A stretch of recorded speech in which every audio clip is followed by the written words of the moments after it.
வணக்கம், வாழ்க வளமுடன். அன்பர்களே, 3/12/30/21 இந்த தமிழ் தேதிகளில் பிறந்தவர்கள் 3/12/30/21 இந்த தமிழ் தேதிகளில் பிறந்தவர்களுக்கு இந்த பொதுவான பலன் பரிகாரம் எப்படி இருக்கும், அவங்களுடைய பொதுவான வாழ்க்கை ரீதி எப்படி இருக்கும், அதுல என்னென்ன செயல்பாடு இருக்கும் அப்படிங்கிறத பார்க்க போறோம்.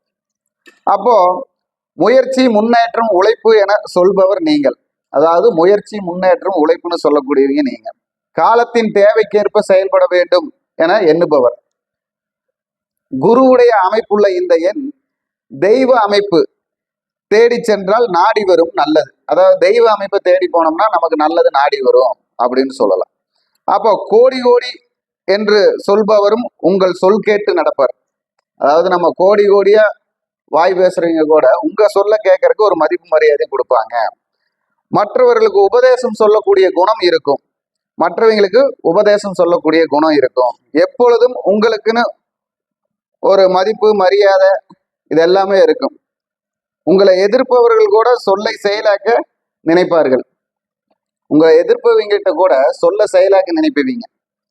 தாய் தந்தை மதிப்பவர், சகோதர சகோதரிகளின் அன்பை பெறுபவர், அனுசரித்து செல்லும் குணமும் முன்கோபமும் உங்களுக்கு உங்கள் சொத்துன்னு சொல்லலாம். அதாவது அனுசரித்து செல்லும் குணமும் உள்ளவர், முன்கோபமும் உள்ளவர், அதெல்லாம் உங்கள் சொத்து அப்படின்னு சொல்லலாம். திருமணம் தாமதமாகும், திடீர்னு நடக்கக்கூடியதாகவும் இருக்கும். தொழில் பலதும் செய்பவர் தான், ஏனென்றால் ஒரு இடத்தில் நிற்க மனம் ஒப்பாது. இப்படி இருக்கும் உங்களுக்கு அதாவது வருஷத்துல ஒரு 4 மாசம் 5 மாதம் பார்த்தீங்கன்னா சங்கடங்களை கடந்து வரக்கூடிய சூழ்நிலை அதிகமா இருக்கும். ஆனாலும் அதையெல்லாம் இறைவனுடைய ஒரு பலத்தால ஜெயிப்பீங்க. சில சமயம் இறைவனையே திட்டுவீங்க.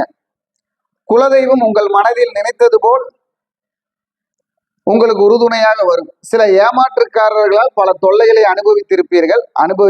அதுல ஜாக்கிரதையா இருக்கணும். இருப்பினும் எல்லா விஷயத்திலையும் வெற்றி பெறக்கூடிய சக்தி அதிகம் இருக்குது. அதாவது 3/12/21/30 இந்த தமிழ் தேதியில் பிறந்தவர்களுக்கு எதிலும் முன்னேறக்கூடிய வாய்ப்பு அதிகம். சிக்கல் எவ்வளவுதான் வந்தாலும் நீங்க செய்யற காரியத்தை ஒரு தடவைக்கு 10 தடவை யோசிச்சு தைரியமா அதை செஞ்சிருவீங்க. அப்போ உங்களுக்கு கால் பாத்தீங்கன்னா காலில் ஏதாவது ஒரு பாதிப்பு வருது, முதுகுல ஏதாவது ஒரு பாதிப்பு வருது, இந்த நரம்பு பிரச்சனைகள் ஏதாவது ஒரு பாதிப்பு வர்றது இருக்கு. அதுல கவனமா டாக்டரை பார்த்துக்கணும்.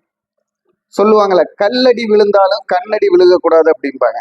அதுபோல கண் திருஷ்டி, சத்ரு சாபம்னு எப்பொழுதும் உங்ககிட்ட சுத்தி ஏதாவது ஒரு விஷயம் நடந்துகிட்டே இருக்கும். அதை நம்ம எப்பவுமே கரெக்டா பார்த்துக்கணும். அதுல ஜாக்கிரதையா இருக்கணும். நீங்க பிள்ளைங்க விஷயத்துல எப்பவுமே கவனமா இருப்பீங்க. மாரியம்மன் வழிபாடும், லக்ஷ்மி நாராயண வழிபாடும், பைரவ வழிபாடும் உங்கள் கஷ்டத்தை தீர்க்கும். மாரியம்மன் வழிபாடும், லக்ஷ்மி நாராயண வழிபாடும், பைரவ வழிபாடும் உங்கள் கஷ்டத்தை தீர்க்கும். அதிகம் ஒரே வண்ணம் உள்ள ஆடையை அணியலாம். அதாவது எப்பவுமே ஒரே நிறமா இருக்கணும். எந்த ட்ரெஸ் போட்டாலும் பிளைனா இருக்கணும். அதுல கோடு போட்டிருக்கிறது, பல புள்ளிகள் இருக்கிறதெல்லாம் இருக்கக்கூடாது.